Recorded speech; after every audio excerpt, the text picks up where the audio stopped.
Fardan dari Partai PAS Aceh.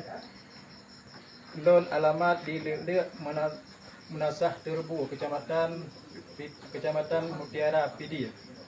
Dengannya aplikasi videonya untuk lon laki maah ada ujar kebencian dan kesalahan lon yang kalian lon tulis bacut mensot kepada yang pertama Tunku Muhammad Hassan Ditiro, yang kedua kepada Muhammad Hassan Ditiro dan keluarganya, yang kedua ulun laki maah kepada Angkatan Zipoli yang seluruh Aceh, yang ketiga ulun laki maah langsung bak kuburan wali di Muriga.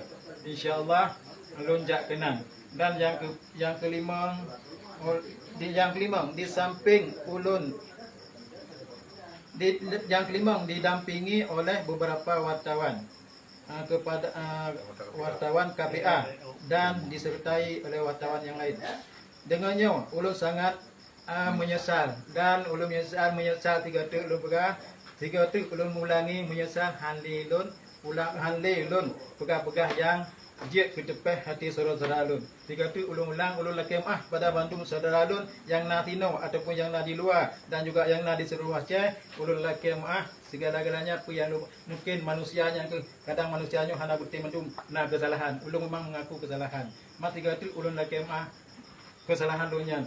Dengan na ulun laki maahnya man ba ulun dron pun maah dun harap tat dajit be le dap panjang telanyo. Alhamdulillah kami tim ni nejak kena ulun pi lun tim siap lun berangkat pula insyaallah hanli mulang lagi yang kami berikan. Assalamualaikum warahmatullahi wabarakatuh. Musliadi Terbu Tikurun Pobari Kemah ba Malim. Kemah ba Malim.